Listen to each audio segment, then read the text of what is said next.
بسم اللہ الرحمن الرحیم۔ السلام علیکم ورحمۃ اللہ وبرکاتہ۔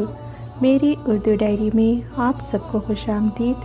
امید ہے آپ کو میرے ویڈیوز پسند آئیں گے۔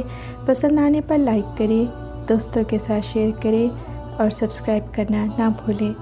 جزاک اللہ۔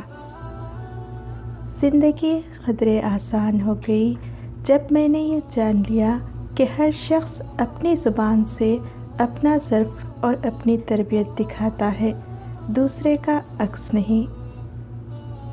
لوگوں کو کھونے سے نہ ڈرو، ڈرو اس بات سے کہ کہیں تم لوگوں کو خوش کرتے کرتے خود کو نہ کھو دو۔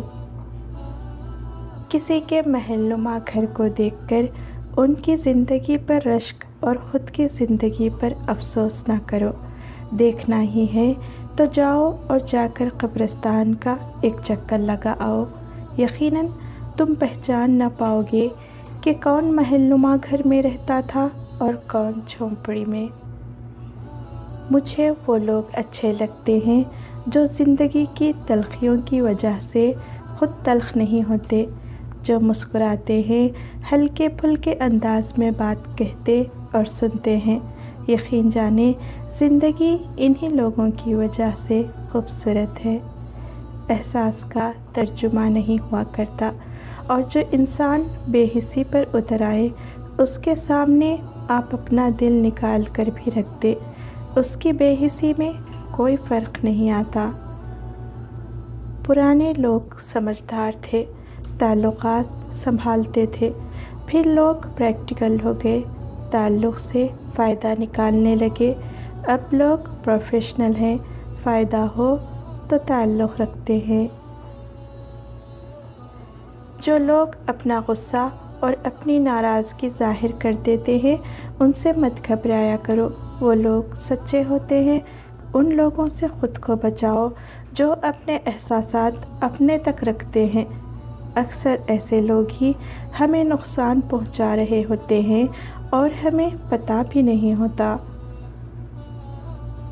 ایک بات ہمیشہ یاد رکھنا، کسی کو دھوکہ نہ دینا۔